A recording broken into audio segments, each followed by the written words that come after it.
Assalamualaikum warahmatullahi wabarakatuh. Selamat datang di podcast Perpustakaan Universitas Syahwala. Selamat pagi teman-teman semuanya. Senang sekali hari ini saya dapat menemani teman-teman semua dan juga narasumber kita yang sangat luar biasa dalam acara talk show Bedah Buku. Perkenalkan saya Cutna Dihariza sebagai host pada acara kali ini. Honestly, I feel very excited today, and I know everyone is so excited too. So, let's just get started. Langsung saja kita persilahkan untuk narasumber kita dapat memperkenalkan diri. Mmm, Baik ya, terima kasih untuk moderatornya. Perkenalkan, nama saya Intan Eryani. Saya merupakan mahasiswa program studi pendidikan biologi di Universitas Syah Kuala angkatan 2022. Jadi saat ini saya sedang berada di semester 6. Dan saya ini asalnya dari Pidijaya, tempatnya di Lumputu. Nah, teman-teman yang dari Lumputu mungkin salam kenal ya, dan juga teman-teman yang dari luar Lumputu. Kalau saat ini saya sedang aktif berorganisasi di beberapa organisasi, salah satunya itu di PAK yang ada di kampus dan juga organisasi Mulai Menulis Aceh. Wah, sangat luar biasa sekali narasumber kita pada hari ini. Ternyata Intan ini bukan cuma mahasiswa, bukan cuma penulis, tapi dia juga aktif nih di berbagai organisasi. Nah, jadi kita semakin penasaran untuk bisa langsung in deep dengan narasumber kita pada hari ini membahas buku karya dari Intan. Oke teman-teman, untuk bedah buku belum afdal kalau kita belum kenalan sama bukunya. Nah, jadi teman-teman kenalan dulu nih. Buku dari Intan dengan judul Roller Coaster. Jadi buku ini adalah sebuah buku novel fiksi. Nah, teman-teman, karena kita udah kenalan sama bukunya, langsung saja karena saya sangat penasaran juga nih sebenarnya apa sih inspirasi dari Intan menulis buku ini? Kayak mana Intan? Inspirasi menulis buku ini itu berawal dari kisah-kisah tentang cerita-cerita biasa yang kemudian saya tuangkan ke dalam cerita kenapa nggak saya tulis dalam suatu novel yang sekarang ini bisa teman-teman lihat di hadapan teman-teman ya. Nah, jadi awalnya tuh Kak, saya kan di rumah ada adik tuh, namanya Putra Humaira. Jadi kalau di rumah, aku sama adikku tuh sering banget cerita-cerita konyol. Jadi kalau aku introvert, tapi kami berdua tuh suka ngelawak, tau gak Kak? Iya iya, apa relate gue? Iya ya kan sering kan? Nah jadi dalam keadaan senang, susah, sedih, aku tuh selalu ditemani sama adik aku di rumah. Jadi ketika aku lagi insecure, aku lagi marah, lagi kesel sama beberapa hal, aku selalu cerita ke dia, Kak. Dan ketika aku cerita, dan aku nggak tahu ya, Kak, meskipun aku anak pertama, tapi menurutku pikiran dia lebih dewasa daripada aku. Aku mungkin lebih sulit untuk mengontrol diri aku. Ketika ada sesuatu masalah, aku sering banget nangis. Dan di situ adik aku sering bilang gini, Kak, jangan sia-siain air mata kamu buat sesuatu hal yang nggak berguna. Karena satu tetes air mata kamu, itu akan kamu pertanggungjawabkan ya nggak? Nanti di akhirat. Kamu nangisnya kenapa ini? Nangisin cowok? Atau nangisin apa? Dan itu akan jadi pertanggungjawaban kan? Nah dari situ Kak, dari masalah-masalah omongan dia yang ceplas-ceplas itu, aku terpikir kalau, wah ternyata dia aku ini punya pikirannya lebih keren. Ternyata dia itu lebih punya wawasan yang mandiri dan dewasa. Cuma dia itu nggak suka menulis. Jadi dari situ aku terfikirkan aku akan jadi sambung tangan dia. Jadi ketika aku ngobrol sama dia, ngobrol sama orang tua juga, kan orang tua aku Kak bukan dari keluarga yang berpendidikan tinggi juga. Mama aku cuma tamat SMA. Tapi beliau juga punya wawasan yang luas. Jadi gimana aku sebagai anaknya yang saat ini udah dikuliahin, dibiayain, aku berkeinginan untuk nulis novel yang seperti ini. Gak cuma novel yang bacaan biasa aja, tapi novel yang bisa memberikan inspirasi buat teman-teman melihat dunia ini lebih baik lagi. Wah, benar sekali ya. Ternyata Kak Intan mendapatkan inspirasi dari keluarganya, teman-teman. Inspirasi itu bisa datang dari mana saja. Dan alhamdulillah sekali Kak Intan punya keluarga yang sangat mendukung, sehingga Intan akhirnya bisa menerbitkan sebuah novelnya. Oke teman-teman, saya juga penasaran nih, dan saya yakin juga teman-teman penasaran juga nih. Apa sih sebenarnya filosofi dari judul novelnya Intan? Judulnya kan Roller Coaster. Sebenarnya ini apa sih filosofinya sehingga Intan memilih judul ini? Bagaimana Intan? Roller coaster itu adalah istilah yang sangat mewakilkan dari isi novel ini, Kak. Dimana kita tahu bahwa hidup ini kan gak selamanya itu ada di satu titik yang sama. Ada kalanya ketika kita ada di titik terendah dalam hidup, kita akan maju juga nantinya. Dan saya ingin memberikan teman-teman bagaimana ya, pandangan ataupun pemikiran melalui novel ini. Di mana roller coaster ini akan mengajak teman-teman untuk melihat bagaimana sih isi dunia yang sebenarnya.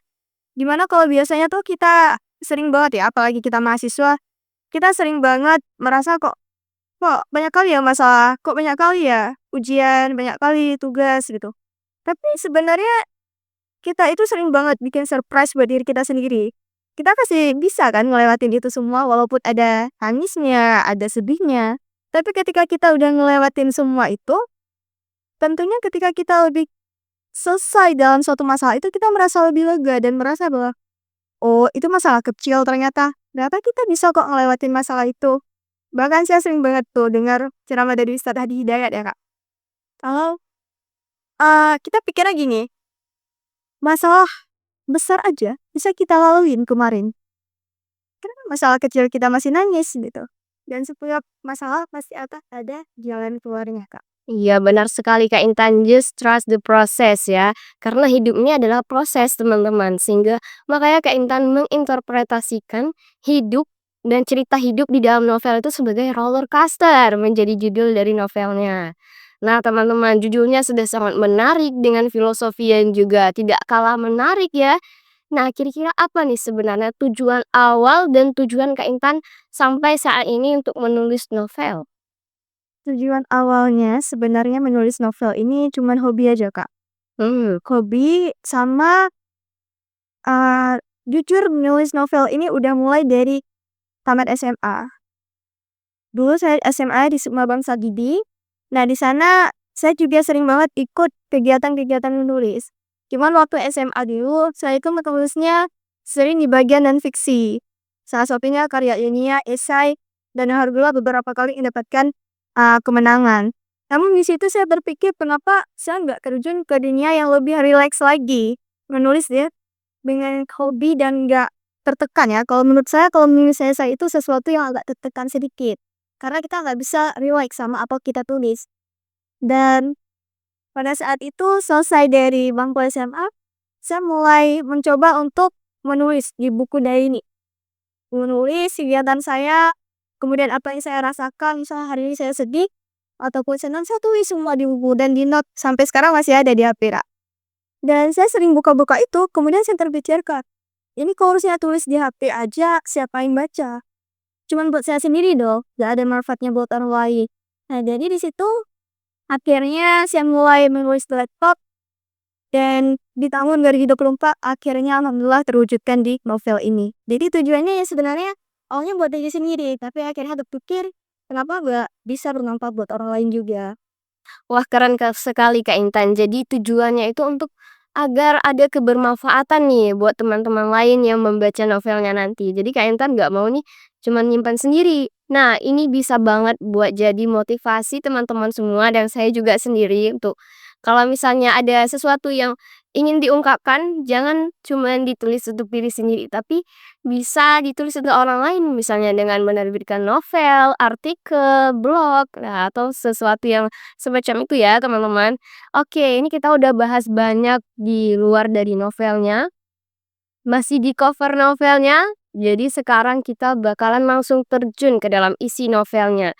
Gimana Kak Intan, bisa diceritakan secara garis besar nih, apa sih sebenarnya konflik di dalam novel yang Kak Intan buat ini, dan bagaimana sebenarnya ceritanya? Oke, silahkan. Konflik dalam novel ini itu jelas sekali ya, di mana seorang manusia itu pastinya seringkali mengalami masalah dalam hidupnya. Dan masalah itulah yang akan kemudian membawa kita kepada jalan yang kita mau sukses atau kita mau nyerah sama keadaan kita. Jadi sebenarnya konflik dalam novel ini adalah tentang bagaimana seorang perempuan ataupun gadis yang bernama Seng Mukaira ini melanjutkan hidupnya dari beberapa hal yang membuat dia trauma tentang cinta, cita-cita, dan banyak hal lagi dalam hidupnya. Jadi teman-teman mungkin sedikit cerita ya. Syekh Humaira ini adalah nama yang saya pilih terinspirasi dari adik saya, yaitu Humaira. Jadi saya pilih Humaira ini karena namanya cantik dan juga baik ya. Jadi kalau teman-teman ingat ya kisah Rasulullah Shallallahu Alaihi Wasallam, Sallallahu alaihi wasallam. ya benar sekali, beliau itu memanggil istrinya dengan sebutan Humaira ya. Humaira itu pipi yang kemerah-merahan. Nah, seperti yang digambarkan dalam cerita ini adalah gadis ini sangat baik dan cantik, juga punya sejuta harapan untuk bangkit dari kegagalan. Dan teman-teman, dalam novel ini ada banyak kisah yang bisa teman-teman simpulkan. Salah satunya adalah apa yang membuat seseorang mencintai teman-teman, apa yang membuat seseorang itu suka dan cinta sama kita, apakah karena kecantikan ataupun ketampanan, atau memang karena kita orang yang dia inginkan. Karena kak gini, sejatinya cinta ketika kita dihadapkan oleh banyaknya pilihan yang lebih sempurna, yang lebih baik dalam segala hal, tapi hati kita tetap pilih dia. Mungkin terlihat bodoh ya ketika kita punya pilihan lain yang lebih sempurna, malahan kita lebih memilih orang yang bahkan jauh dari kata sempurna. Tapi ya memang itu hakikatnya sebenarnya cinta. Yang saya ingin katakan di sini bahwa cinta yang tulus adalah cinta yang tidak melihat kekurangan dari pasangan kita. Kalau misalnya teman-teman di sini yang lagi nonton ataupun ya sedang mendengarkan podcast ini, mencintai seseorang. Lalu teman-teman sampai bertanya ya, kok bisa gitu saya suka sama dia? Saya nggak tahu alasannya, kenapa bisa punya rasa cinta sebesar ini. Sebenarnya, teman-teman harus bangga sama diri teman-teman. Kenapa kak bangga? Wah, kenapa tuh? Kenapa? Karena cinta yang hadir tanpa alasan, cinta yang hadir dengan tiba-tiba, kita nggak tahu kenapa kita punya rasa sebesar itu yang sebenarnya dinamakan ketulusan.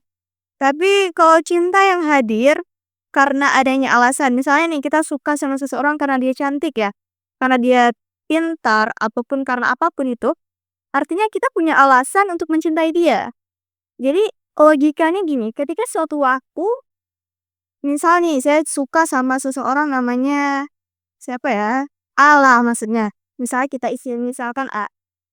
Saya suka sama dia misalnya karena dia ganteng nih, ataupun karena dia pintar.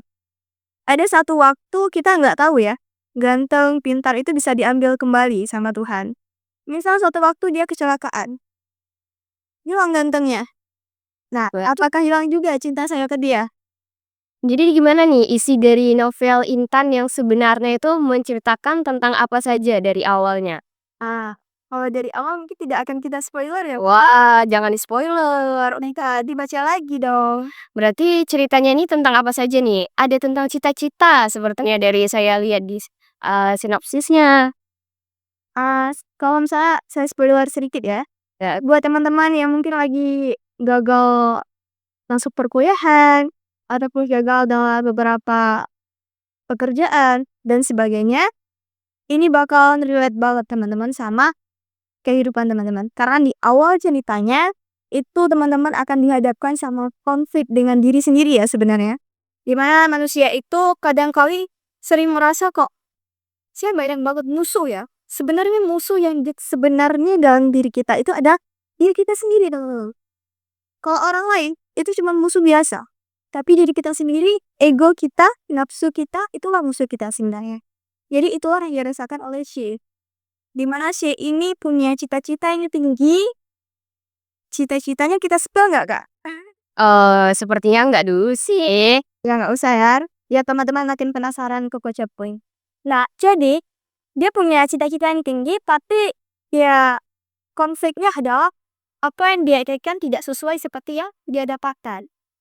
Dan di saat itu juga hadir cinta yang sangat luar biasa yang membuat dia sangat merasakan bahwa ternyata cinta itu seindah ini ya. Yang awalnya dia tuh nggak pernah ketemu sama orang ya seperti yang dia pikirkan sebelumnya.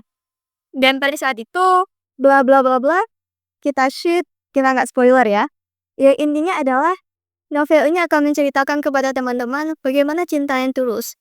Cinta yang ketika kita melihat orang yang kita cintai, kita bahkan nggak bisa miliki dia, tapi kita bahagia atas kebahagiaan dia.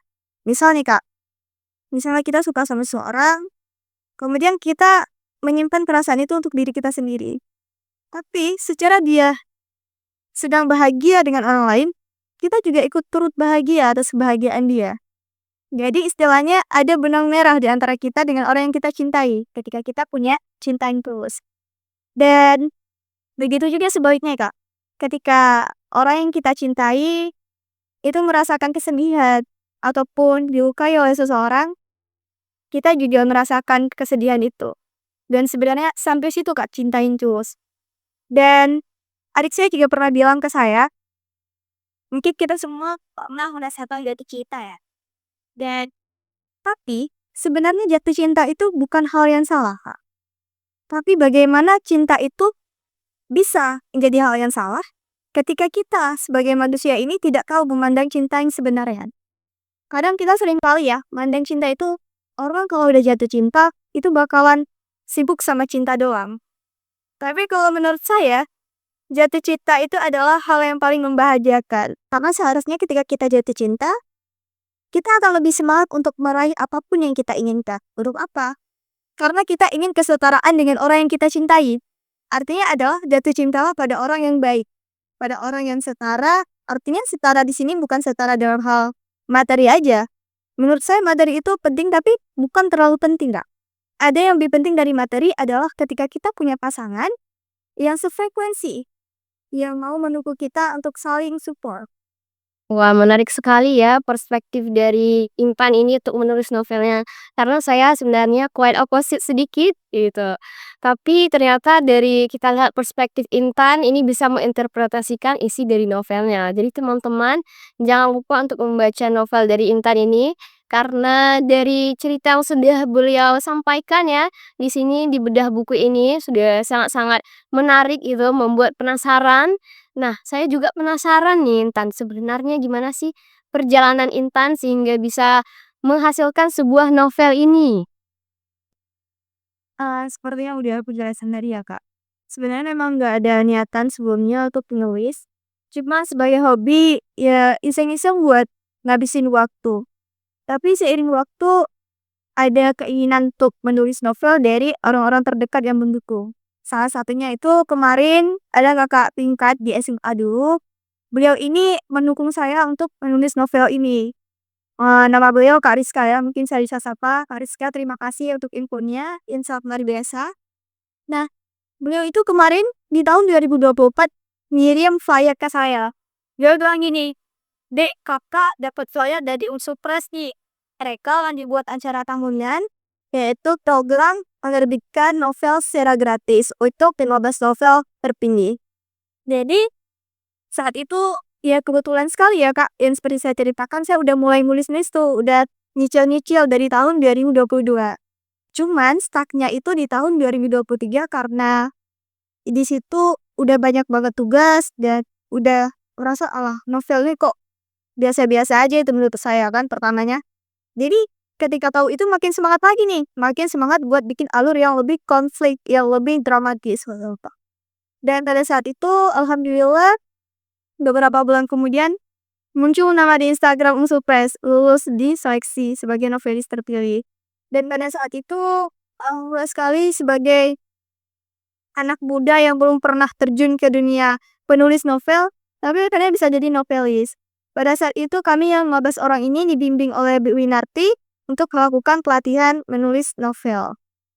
Karena kemarin itu tidak bisa dibuat secara luring, jadi dibuat secara online.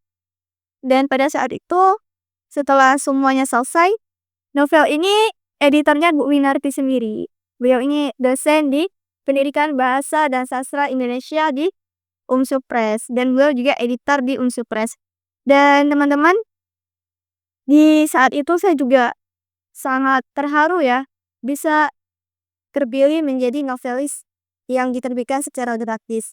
Setelah dipilih, kemudian layout cover semuanya itu ditulis dan dibuat oleh pihak Aktif Unsur Press.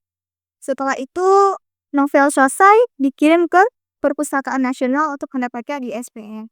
Jadi novel ini sudah ber-ISBN ya teman-teman. Wah, Sangat-sangat luar biasa sekali ya cerita perjalanan dari seorang Intan untuk menulis novel ini. Ternyata salah satu hikmahnya itu teman-teman, salah satu pelajaran yang bisa kita ambil, kita harus siap sebelum kesempatan itu datang. Jadi teman-teman harus selalu siap. Jangan memulai ketika kesempatan itu udah datang. Sebagai contoh kita lihat Intan, Intan ini sudah menulis, sudah punya niat dulu untuk menulis, kemudian dia sudah menulis, sudah mencoba untuk menuangkan seluruh idenya, sehingga ketika kesempatan datang, nah itu akan lebih tinggi untuk kesempatan bisa mendapatkan apa yang dia inginkan. Karena Kak Intan ini sudah menulis dulu, sudah ada ide-idenya, sudah dipikirkan dengan matang. Sehingga ketika ada kesempatan nih untuk 15 orang novelis yang akan, dibukukan novelnya, nah sehingga Intan dapat, karena dia udah mulai menulis dulu teman-teman. Oke, ternyata banyak sekali insight yang sudah diberikan oleh Intan untuk kita semua. Nah, selanjutnya yang terakhir nih, karena nggak terasa kita udah bincang-bincang, sudah sedikit lama gitu. Sebenarnya apa pesan dari Intan, dari seorang Intan untuk teman-teman semua yang menonton ini, khususnya juga untuk saya, dan juga apa harapan Intan untuk kedepannya nih? Langsung aja gitu pesan ya. Pesan sebenarnya teman-teman bisa baca di novel ini, cuman yang ingin saya sampaikan adalah saya ingat banget kata-kata orang tua saya, dimanapun kita berada, tetaplah berhati baik dan jangan pernah punya pikiran buruk, apapun itu buruk. Jadi pesannya, kemanapun teman-teman berada, dalam hal apapun, mau teman-teman ketemu dengan orang yang tidak baik, tetaplah memperlakukan diri teman-teman menjadi orang baik. Karena ketika kita punya hati yang baik, hati yang tulus, itulah yang akan membawa teman-teman kepada jalan kebenaran dan kebaikan. Sama satu hal lagi teman-teman, kita yang lagi di fase usia remaja dan menuju dewasa nih kak ya. Pastinya saya yakin teman-teman sudah merasakan jatuh cinta, ataupun buat teman-teman yang belum jatuh cinta, saya pesen banget untuk pandanglah cinta itu dalam hal yang positif. Bukan dalam perspektif pacaran ya. Pacaran mungkin satu hal yang saya sendiri tidak menganjurkan itu, karena menurut saya pacaran itu buang-buang waktu, dan buat apa sih pacaran video call, ngabarin tiap hari, kemudian teleponan, dan di situ cuma teman-teman dia dijadiin objek untuk menyenangkan dia doang, Kak. Bukan objek untuk tujuan hidup. Percayalah, ketika ada orang yang pacaran, tapi dia nggak melakukan yang ini, ya sebenarnya bukan pacaran sih sebenarnya itu. Lebih ke fase menyesuaikan diri untuk menuju masa depan yang lebih baik. Kita boleh suka sama seseorang, boleh cinta sama seseorang, tapi artikan cinta itu bukan dalam hal yang membuat teman-teman sibuk dan habisin waktu hingga lupa sama masa depan. Iya benar sekali ya. Tapi ini Kak, kata-kata yang teman-teman harus tahu dan ingat bahwa cinta yang sebenarnya itu adalah tentang kesetiaan, komitmen, dan saling mendoakan. Kalau teman-teman punya cinta yang seperti ini, pertahankan cinta itu. Oke, berarti tidak dalam perspektif pacaran ya, teman-teman. Nah, karena jatuh cinta itu normal, ya. Benar sekali, Kak Intan. Jadi selanjutnya pesan ini kita udah dapat nih dari seorang Intan. Untuk harapan ke depannya Intan dalam menulis novel. Harapan untuk Intan sendiri dan juga untuk teman-teman yang lain. Nah, bagaimana Intan? Harapan ke depan, aku berharap Kak, di Aceh ini akan lahir penulis-penulis yang lebih keren dan bisa menjadi wadah untuk kita upgrade diri. Dan sekedar informasi buat teman-teman, kami dari bukan kami sih sebenarnya ya, Intan dan Bang Juju kemarin itu berencana untuk buat komunitas mulai menulis di Aceh. Jadi beliau ini adalah founder Mulai Menulis Indonesia. Teman-teman mungkin yang penasaran bisa searching di Instagramnya ya, Mulai Menulis Indonesia. Nah, di sana mereka itu sudah buat pemilihan duta baca Sumatera Utara. Jadi kita juga pengen di Aceh ini bisa seperti mereka. Kita akan buat juga nanti pemilihan duta baca di Aceh, dan kita akan buat organisasi ini, Mulai Menulis Aceh, dan gratis tentunya untuk membimbing teman-teman ke dalam ranah kepenulisan yang lebih baik. Jadi kita berharapnya mahasiswa-mahasiswa kita dan juga adik-adik SMA juga nanti bisa bergabung, bisa follow akun Mulai Menulis Aceh, Nanti di sana kita akan open rekrutmen di bulan 9. Insya Allah Bang Didi dan tim akan ke Aceh untuk seleksi wawancara dan sejenisnya nanti. Oke, itu aja sih Kak harapannya. Wah, menarik sekali. Kita udah ada informasi nih, di-spoiler langsung sama Intan bahwa teman-teman bisa banget bergabung di komunitas menulis nanti ya. Nah, jangan lupa untuk pantauin terus Instagramnya. Saya juga penasaran nih, sepertinya saya juga akan daftar ya teman-teman. Jadi teman-teman jangan lupa untuk daftar dan langsung pantau aja Instagramnya karena akan ada informasi-informasi menarik lainnya. Nah, teman-teman, tidak terasa kita sudah lama berbincang-bincang dengan Intan. Saya sangat berterima kasih sekali tentunya karena mendapatkan banyak sekali insight ya teman-teman dari Kak Intan. Nah, selanjutnya, teman-teman, Perpustakaan Universitas Syah Kuala adalah sebuah forum untuk mahasiswa. Jadi, kami mengundang untuk para mahasiswa yang ingin sharing-sharing, bincang-bincang tentang pendidikan, penelitian, dan juga pengabdian. Bisa banget untuk bergabung di podcast kita. Oke, teman-teman yang ingin bergabung, jangan lupa untuk bisa menghubungi langsung ke helpdesk Perpustakaan USK di 0852 70400020. Baik teman-teman, saya ucapkan sekali lagi terima kasih banyak bagi teman-teman yang sudah menonton sampai akhir. Karena hari ini kita bincang-bincang dengan sangat santai ya, dan mendapatkan banyak sekali insight dari Kak Intan, dan saya juga sangat berterima kasih sekali kepada Intan yang sudah menyediakan waktu hari ini untuk bisa sharing-sharing di podcast Perpustakaan Universitas Syah Kuala ini. Baik teman-teman, terima kasih banyak yang sudah menonton hingga akhir. Saya Cut Najihar Riza, pamit undur diri. Wabillahi taufik wal hidayah. Wassalamualaikum warahmatullahi wabarakatuh.